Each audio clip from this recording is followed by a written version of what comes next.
সারা বাংলাদেশে আজকে খুশির জোয়ার বইছে। আজকে প্রায় 16-17 বছর পরে আমাদের নেতা বিএনপির ভারপ্রাপ্ত চেয়ারম্যান তারেক রহমান আসছেন। স্বাভাবিকভাবেই সারা দেশের মতো আমরা সিলেটবাসীও একটু বেশি আনন্দিত, কারণ উনি আমাদের সিলেটের জামাই, এজন্য আমরা একটু বেশি আনন্দিত। সিলেট থেকে প্রায় 50,000-এর উপরে নেতাকর্মী অলরেডি সিলেট ঢাকাতে পৌঁছে গেছে। আর বিমানবন্দরে আমাদের কোনো আনুষ্ঠানিকতা নেই।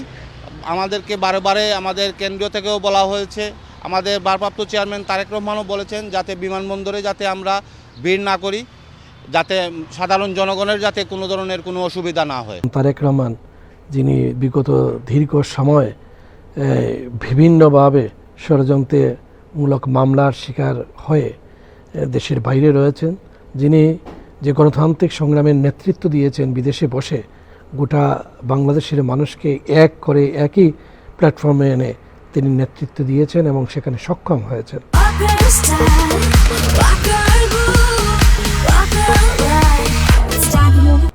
তিনি যখন দেশে ফিরবেন দীর্ঘ 18 বছর পর, মানুষের প্রত্যাশা তো তখন অনেক অনেক অনেক ওনার উপর, এবং উনি আসার সাথে সাথে নির্বাচনী ডামাডোল, যেহেতু ফেব্রুয়ারিতে নির্বাচন ইতিমধ্যে তফসিলে ঘোষিত হয়েছে, নির্বাচন মানে অনেক অনেক সাড়া পড়বে মানুষের মধ্যে।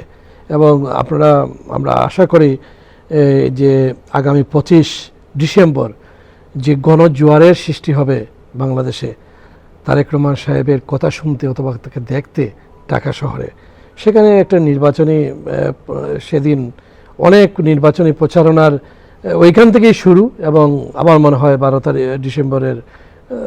ফেব্রুয়ারি 12 তারিখ পর্যন্ত নির্বাচন সেই অনুযায়ী চলবে। এখানে আর কোনো সেদ পড়ার কথা না কোনো কিছুতে। আমরা মনে করি আইনশৃঙ্খলা পরিস্থিতির আরও অনেক উন্নতি প্রয়োজন।